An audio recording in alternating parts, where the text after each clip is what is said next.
दोस्तों नमस्कार, मैं सौरभ गोस्वामी। पप्पू जैन डकैती हत्याकांड ग्राम देलवारा का अनावरण ललितपुर पुलिस ने कर दिया है।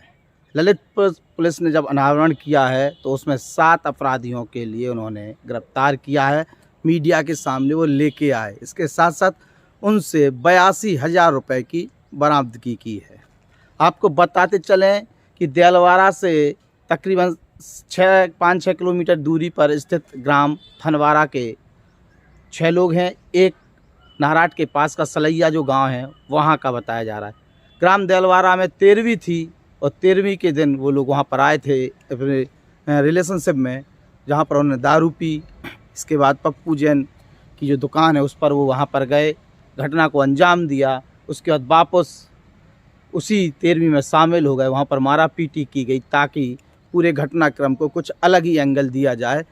लेकिन सीसी कैमरा फुटेज के माध्यम से जो करारी पर लगे हुए थे, दारू की दुकान पर लगे हुए थे, उनके आधार पर ललितपुर पुलिस ने तत्काल कार्रवाई की, गिरफ्तारी की और उसके बाद छानबीन की गई। सब चीज़ें निकली सामने और खुलासा भी सामने आया है। पप्पू जैन हत्याकांड में जिस प्रकार की अटकलें लगाई जा रही थी, कोई बाहरी गिरोह है या कोई बाहरी लोग हैं, आखिर इतना बड़ा कांड कैसे हो गया कि डकैती और फिर हत्या, उसको कहीं ना कहीं पूर्व विराम लगाते हुए ललितपुर पुलिस आई है। लेकिन खुलासे से संतुष्ट नहीं है पप्पू जैन की पत्नी ममता। हमने उनसे बात की थी, बिलख उठी। जब उनसे उनके बारे में पूछा गया तो उन्होंने बताया कि हम ललितपुर पुलिस के खुलासे से संतुष्ट नहीं हैं। ख़ास तौर से जो उनकी चीज़ें गई हैं, जो जेवरात गए हैं, उसको लेके। अगर जेवरात बरामद नहीं हुई तो वो कैसे मान लें कि यही लोग असली हैं, इन्हीं लोगों ने लूट की है। लेकिन पुलिस ने तमाम पहलुओं पर काम किया है। खुलासा कहीं ना कहीं गुणवत्तापूर्ण तरीके से सामने भी आया है।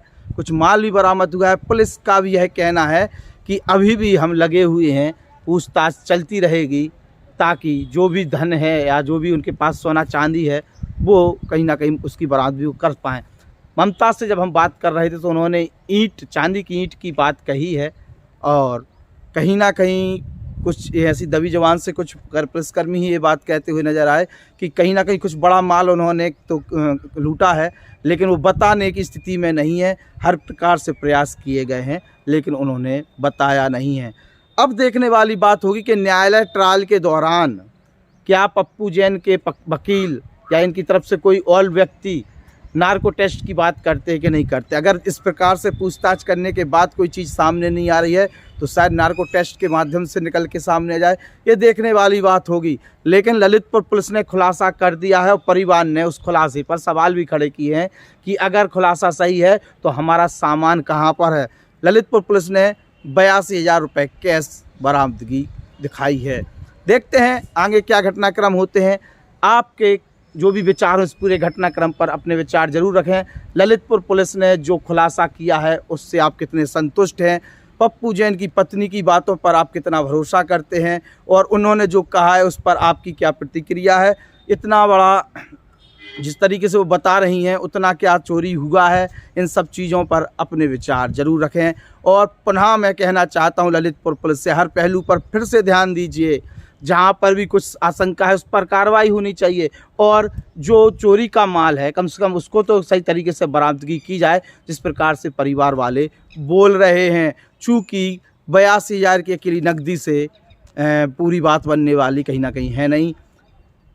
कार्रवाई चलती रहेगी, न्यायिक प्रक्रिया चलती रहेगी। लेकिन पुलिस अगर किसी भी तरीके से चाहे उनको रिमांड पे लिया जाए, जैसे हमारे कमेंट्स में कई लोगों ने लिखा कि रिमांड पर लिया जाए, रिमांड लें, नार्को टेस्ट की परमिशन लें, नार्को टेस्ट कराएं, किसी भी तरीके से इस पूरी घटनाक्रम का और भी सही तरीके से अनावरण हो। और जो चीज़ें हैं, चूँकि पप्पू जैन जो थे वो देलवारा जैन मंदिर के प्रबंधक भी थे, तो वहाँ का भी चढ़ोतरी वहाँ आती थी, वहाँ की चीज़ें भी उनके पास में थीं।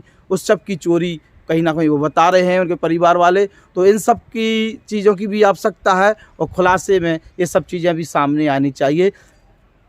लोगों को तो आपने पकड़ लिया, माल कब बरामद होगा यह सवाल अभी भी खड़ा है ललितपुर पुलिस के ऊपर। और ललितपुर पुलिस क्या चोरी किया गया माल को बरामद कर पाएगी, ये भी देखने वाली बात होगी। जय हिंद, जय भारत, सेफ रहें, सुरक्षित रहें, यातायात नियमों का पालन करें। नमस्कार।